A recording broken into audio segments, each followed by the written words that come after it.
Spev, úsmevy a obrovská eufória pred zápasom, veľký smútok po ňom. Takto dopadla enklava fanúšikov Ekvádoru, ktorí zaplavili horúcu Filadelfiu.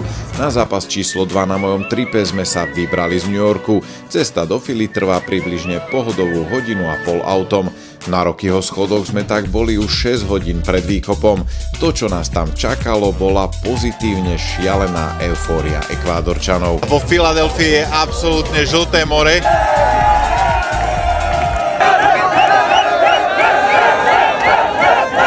V dobrej nálade sme pokračovali aj cestou na obed, ľahké osvieženie vo fontáne sa neodmieta. Poďme sa ale rýchlo presunúť na to najpodstatnejšie.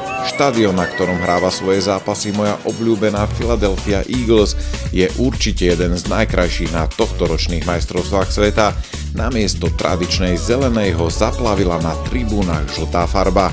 Ekvádorci pokračovali vo svojej celodennej fieste. Je necelých 20 minút pred zápasom Ekvádor pobrežie slonoviny a ja hlásim, že je tu minimálne 95 a viac percent ľudí z Ekvádoru a naozaj maximálne 5% ľudí z pobrežia slonoviny. Futbal je hra pre všetkých, nie všetci si ale budú tento zápas pamätať. Bolo však milé vidieť takýchto fanúšikov, že sa toho neboja. Mňa pobavili aj títo dvaja bratia, ktorí sedeli za nami. Na zápas prišli v drese PSG a Arsenalu. Ekvádor a jeho skvelých fanúšikov zarezalo pobrežie v samotnom závere.